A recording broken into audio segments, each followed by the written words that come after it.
आता मी तुम्हाला ज्या तिन्ही गोष्टी सांगितल्या त्या साधारण क्वार्टरली अपडेटमध्ये येतात.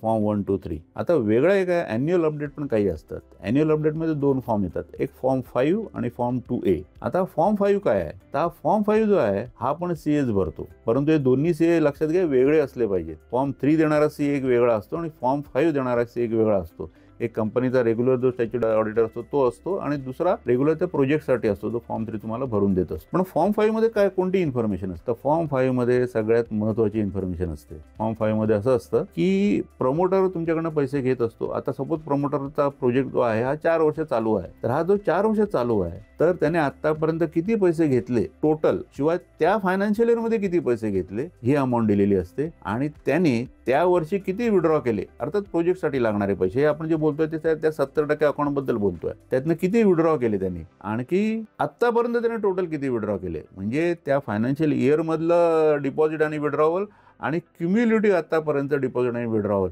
याची माहिती तुम्हाला तिथे मिळते. मग उद्या जर तुम्ही तुमच्या प्रोजेक्टच्या पर्सेंटेजशी, जे पर्सेंटेज तुमच्या फॉर्ममध्ये पण दिलेलं असतं, वर्क प्रोग्रेस किती आहे ते जर तुम्ही टॅली करून बघितलं तर सहजपणे तुम्हाला आपला प्रोजेक्ट योग्य दिशेने चालला आहे की नाही हे समजतं. हे तुम्हाला तिसऱ्या माणसाने सांगायची गरज राहणार नाही, कारण तुम्हाला कळतं की 70% प्रोजेक्ट पूर्ण झाला आहे, परंतु जो फायनान्शियल जे टोटल गोळा झालेले अमाऊंट आहे त्यातनं मात्र जास्त पैसे काढले गेलेले आहेत किंवा कमी पैसे काढले गेले तर गोष्ट वेगळी आहे, तो इतर कुठनं तरी लोन घेऊन भरत असेल. परंतु जर जास्त पैसे काढले गेलेले असतील तर इथे काहीतरी पाणी मुरतं, हे तुमच्या लक्षात यायला पाहिजे. त्यामुळे हा फॉर्म 5 अत्यंत महत्त्वाचा आहे. तुमच्याकडनं किती पैसे आतापर्यंत घेतले गेले, किती त्या प्रोजेक्टसाठी वापरले गेले याचं तुम्हाला स्पष्ट तिथे निराकरण होतं आणि तुम्ही कधी ते जागेवर जाऊन बघू शकता की आपला प्रोजेक्ट खरोखरच जेवढे तो म्हणतो आहे पैसे वापरले गेले त्या प्रोजेक्टसाठी तेवढे खरोखरच तो प्रोजेक्टची प्रगती दिसते आहे का हे आपण बघू शकता. म्हणून फॉर्म 5 हा अत्यंत महत्त्वाचा ऐवज आहे.